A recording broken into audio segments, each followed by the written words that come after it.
नमस्ते दोस्तों, स्वागत है आपका हमारे YouTube चैनल पर और हमारी इस नई वीडियो में। आई होप आपने पिछली वीडियोस को लाइक किया होगा और चैनल को सब्सक्राइब किया होगा। तो आइए दोस्तों, शुरुआत करते हैं आज की हम अपने इस वीडियो का। इसमें हम जानेंगे कैसे और क्यों आखिर मामा शकुनी को इतने बुरे कार्य करने के बावजूद उन्हें स्वर्ग प्राप्त हुआ। जी हाँ दोस्तों, ये बात सत्य है, मामा शकुनी को स्वर्ग प्राप्त हुआ था। परंतु ऐसा क्यों हुआ? उनके कार्य को देखकर आपको लगता है कि उन्हें स्वर्ग मिलना चाहिए था? तो आइए इस बारे में हम विस्तार से चर्चा करते हैं, आखिर किन कारणों से उन्हें स्वर्ग की प्राप्ति हुई थी। तो दोस्तों, वीडियो की शुरुआत कुछ इस प्रकार हम करेंगे। महाभारत की अगर माने तो शकुनी को उनके जो छल कपट भरे कार्यों के बावजूद स्वर्ग मिला। बड़ी अजीब लगती है ना सुनने में, लेकिन इसके पीछे कुछ कारण है। अब वो क्या कारण है, आइए जानते हैं। सबसे पहला कारण कि उन्होंने एक तरीके से कौरवों के विनाश का कारण उन विनाश का कारण बने थे, अर्थात उनको ही महायुद्ध की तरफ धकेला था। ये चाहते तो उनको रोक सकते थे, लेकिन ये ही थे वो युद्ध भड़काने वाले। उन्होंने छल कपट और चाल से क्या करा, कौरवों और पांडवों को आपस में ही भिड़वा दिया। हालांकि उन्होंने ये सब दुर्योधन की सहायता के बहाने किया कि मतलब मैं तुम्हारी सहायता कर रहा हूँ, लेकिन उन्होंने अपने स्वार्थ के लिए किया, क्योंकि उनका जो उद्देश्य था वो कौरव वंश का नाश करना था, ताकि अपने परिवार के साथ किए हुए जुल्मों का बदला ले सके। उन्हें स्वर्ग इसलिए मिला क्योंकि उन्होंने धर्म और न्याय के खिलाफ खड़े कौरव के विनाश में योगदान दिया था। दूसरा कारण यह था कि उन्होंने अपने परिवार का बदला लिया था।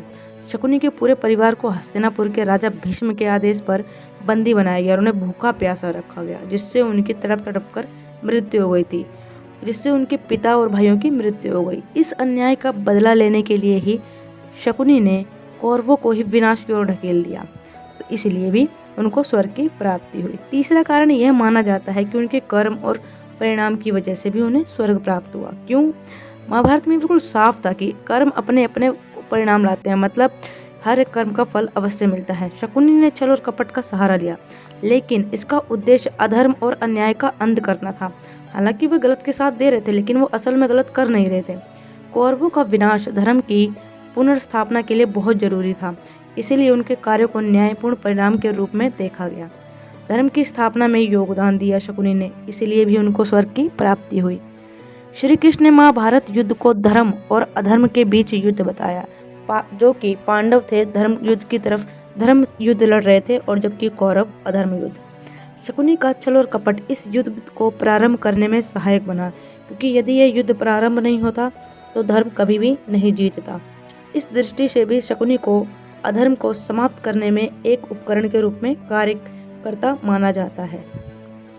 स्वर्ग प्राप्ति की संदेश की यदि हम बात करें कि शकुनी को स्वर्ग किन कारणों से मिला, तो हमें ये महाभारत की से पता चलता है कि कर्मों का जो मूल्यांकन केवल सतही रूप से नहीं किया जाता, मतलब तुमने कार्य किया है ये सब रिटर्न में नहीं होता है, ठीक है।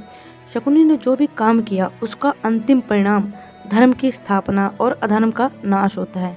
मतलब आपने कोई कार्य कैसे किया, क्या किया, ये निर्भर नहीं करता है, उसके परिणाम पर चीज़ें निर्भर करती है कि उसका परिणाम क्या निकल कर आया। यदि उसका परिणाम अच्छा है तो आपने चाहे वो जिस प्रकार भी कार्य किया हो उसको गलत नहीं कहा जा सकता। सेम ये शकुनी के साथ हुआ।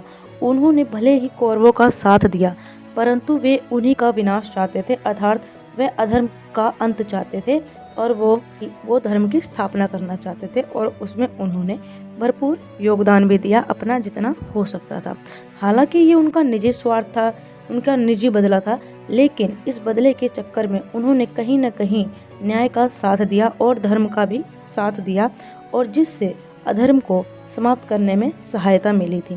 जिस कारण कौरवों और पांडवों के बीच युद्ध की शुरुआत हुई थी, इसमें सबसे बड़ा हाथ मामा शकुनी का ही माना जाता है। जी हाँ दोस्तों, इससे हमें क्या सीख मिलती है देखा जाए तो, इसीलिए शकुनी को उनके पापों के बावजूद उन्हें स्वर्ग प्राप्त हुआ, क्योंकि उन्होंने धर्म की एक तरीके से डायरेक्टली या इनडायरेक्टली की बात करें तो उन्होंने धर्म का ही साथ दिया, धर्म सहायता में मदद करी। इससे हमें क्या सीखने को मिलता है? इससे हमें यह सीखने को मिलता है, शकुनी को स्वर्ग प्राप्त करना यह दिखाता है कि किसी भी व्यक्ति के कार्य का उनका उद्देश्य और परिणाम के आधार पर आंका जाता है। अर्थात जो आपके कर्म है, जैसे भी आपने कार्य किया है, उसका जो रिजल्ट जो उस पर उसका जो परिणाम आया है उस पर चीज़ें निर्भर करती है। यदि परिणाम अच्छा है तो आपके कर्म को भी अच्छा माना जाएगा, अर्थात आपको स्वर्ग प्राप्ति होगी। यदि आपने कोई कर्म किया है और जिसका परिणाम आपको लगता है आपने अच्छा कर्म किया है लेकिन उसका परिणाम बुरा है, या किसी के साथ बुरा उसका परिणाम आया है, तो आपको स्वर्ग नहीं मिलेगा। तो इससे हमें क्या सीख मिलती है? उनका जीवन ये सिखाता है कि न्याय के लिए किया गया कोई भी संघर्ष, चाहे किसी भी रूप में हो, अर्थात किसी भी रूप में हो, अंतिम सत्य की ओर ले जाता है। यदि आप न्याय के लिए लड़ रहे हैं तो आपने किसी भी दिशा में कदम बढ़ाए हो तो आप जाएंगे वो न्याय की तरफ ही। तो दोस्तों, आज की हमारी वीडियो में इतना ही। तो आज हमने जाना कि आखिर क्यों मामा शकुनी को उनके इतने पापों की बावजूद स्वर्ग की प्राप्ति हुई। तो दोस्तों, आई होप आपको क्लियर हो गया होगा। तो मिलते हैं अपनी नेक्स्ट वीडियो में, अगली वीडियो के नेक्स्ट वीडियो पे, ठीक है। तो तब तक के लिए bye bye, and please make sure to subscribe the channel and like the video and also share this video.